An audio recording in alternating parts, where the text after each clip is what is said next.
Good morning विद्यार्थी मित्रांनो. मागील व्हिडिओला तुम्ही खूप चांगला प्रतिसाद दिला आणि याही व्हिडिओला लाईक, शेअर आणि सबस्क्राईब करावं. मित्रांनो, इंग्लिश हा अतिशय महत्त्वाचा घटक आहे आणि त्यामधील सगळ्यात महत्त्वाचं टॉपिक जे आपल्याला 1 मार्क साठी विचारले जाते ते आहे प्रोनाउन्स. तर चला मित्रांनो, आपल्याला बघायचं आहे प्रोनाउन्स. तर प्रोनाउन्स मीन्स सर्वनाम. प्रोनाउन्स मीन्स सर्वनाम. A pronoun is a word. Pronoun is a word used instead of noun. Instead of noun means नामाऐवजी वापरल्या जाणाऱ्या शब्दाला सर्वनाम म्हटले जाते. जो शब्द आपल्याला नामाऐवजी वापरला जातो त्याला सर्वनाम म्हणते आणि इंग्लिश मध्ये त्याला म्हटले जाते प्रोनाउन्स. प्रोनाउन्स मित्र, काइंड ऑफ प्रोनाउन्स. तर प्रोनाउनचे काइंड्स आपल्याला बघायचे आहे. तर पर्सनल प्रोनाउन. आता पर्सनल प्रोनाउन यामध्ये I, we, he, she, it, they, you हे विचारले जाते. पर्सनल प्रोनाउन मध्ये I, we, he, she, it, they, you वगैरे वगैरे विचारले जाईल. First person, second person and third person. First person I आणि we, second person you, third person he, she, it, they. म्हणजे यामध्ये याचा वापर बघायचा आहे कसा केला. I am a teacher. First person, we are active. She hates me and they reads these books. Personal pronouns. दूसरा प्रकार आहे प्रोनाउनचा पॉझेसिव्ह प्रोनाउन्स. स्वामित्व दर्शक म्हणजे ज्यामध्ये आपली मालकी दाखवली असते त्यांना स्वामित्व दर्शक म्हटले जाते आणि इंग्लिश मध्ये म्हटले जाते त्यांना पॉझेसिव्ह प्रोनाउन्स. मग यामध्ये कोणकोणते आहेत तर mine, ours, yours, his, hers and theirs, ज्यामध्ये आपली मालकी दाखवल्या जाते. This book is mine. The blue sari is hers. Blue sari is hers. यामध्ये तिसरं प्रोनाउन्स आहे आपलं डिमॉन्स्ट्रेटिव्ह प्रोनाउन. डिमॉन्स्ट्रेटिव्ह प्रोनाउन्स दर्शक सर्वनामे. यामध्ये कोण येते तर this, that, these, those, such and the same. For example, this is a gift. These are books. That is a books. पुढील pronounce distributive pronounce. Distributive pronounce विभाजक सर्वनामे म्हणजे हे विभाजन करते, म्हणजे डिस्ट्रीब्यूट करते, त्याला डिस्ट्रीब्युटिव्ह प्रोनाउन्स म्हटले जाईल. मग यामध्ये इच, आयदर, नायदर याचा वापर घेतला जाते. इच, आयदर आणि नायदर. उदाहरण जर बघायचं असेल तर each of the boys has his own books. Each was punished आणि neither of these two girls are active. Each, neither, either. Reciprocal pronouns. आता रेसिप्रोकल प्रोनाउन्स मध्ये दोन येतात, इच अदर अँड वन अनादर. मग दोन व्यक्ती असेल तर आपल्याला इच अदर वापरावं लागेल आणि दोन पेक्षा जास्त असेल तर वन अनादर वापरावं लागेल. मग यामध्ये उदाहरण बघायचं आहे. Two girls love each other. Two girls love each other. And second sentence, we all love one another. We all love one. Reflexive pronouns. Reflexive pronouns आत्मवाचक. आता याच्यामध्ये बघा काय असते की कर्त्याने केलेली कृती स्वतःवरच घडते. यामध्ये कर्त्याने जी कृती केली ती कोणावर घडत असते? स्वतःवर घडते. आता बघा, माय सेल्फ याच्यामध्ये येणारे जे आहे, तर यामध्ये काय काय येते?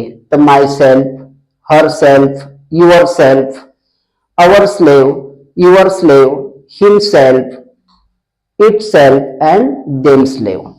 या प्रकारचे वाक्य, या प्रकारचे जे शब्द आहे ते रिफ्लेक्सिव्ह प्रोनाउन्स म्हणजेच आज्ञावाचक यामध्ये वापरलेल्या जाते.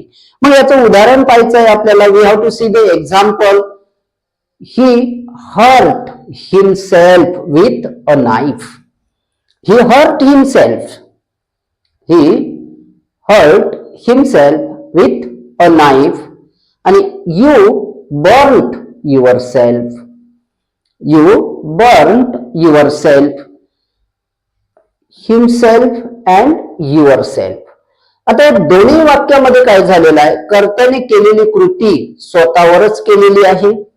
कर्त्याने केलेली कृती स्वतःवरच केलेली आहे. त्यामुळे हे रिफ्लेक्सिव्ह प्रोनाउन्स मीन्स आत्मावाचक प्रोनाउन्स आहे.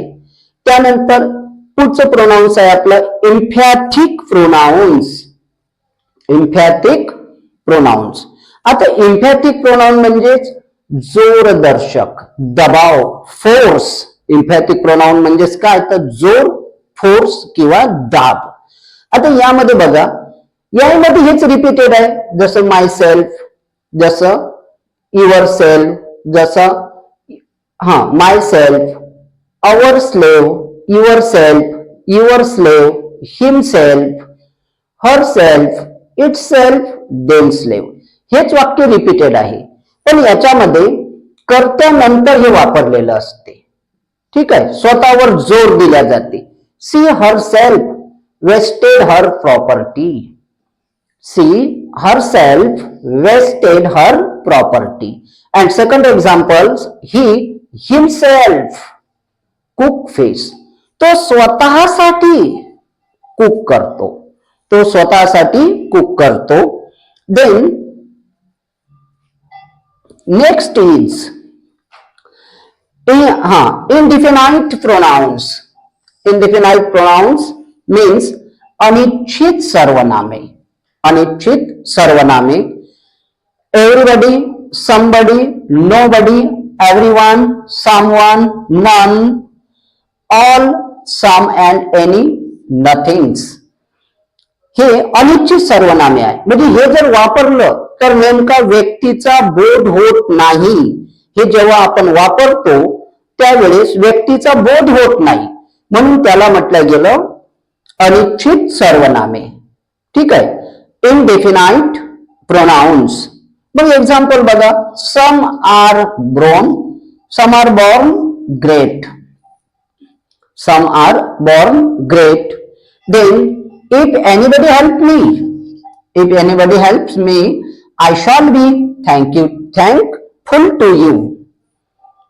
I shall be thankful to you. किंवा नेक्स्ट प्रोनाउन्स विथ संबंधी सर्वनामे. आता यामध्ये who, whom, whose, which and that. मग I don't know who brought this book. I don't know who brought this book. And then next sentence, that is the lady whose son is lost. That is the lady whose son is lost. तो मित्रों, reflexive pronoun, emphatic pronouns and indefinite pronouns and relative pronouns.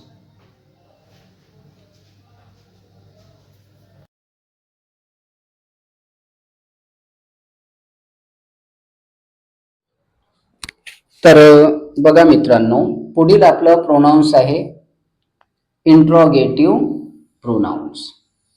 आता interrogative pronounce म्हणजेच प्रश्नार्थक सर्वनामे. आता प्रश्नार्थक सर्वनाम्यामध्ये हू, हुम, whose, which आणि what जे काही प्रश्न विचारण्यासाठी वापरलेले नाम असते म्हणजे प्रोनाउन्स असते, त्यांना आपण प्रश्नार्थक प्रोनाउन्स म्हणतो, म्हणजेच इंट्रॉगेटिव्ह प्रोनाउन्स म्हटल्या जाते. मग याचं उदाहरण जर पाहिलं तर who is playing cricket, who is playing cricket. whom has he invited, whom has he invited.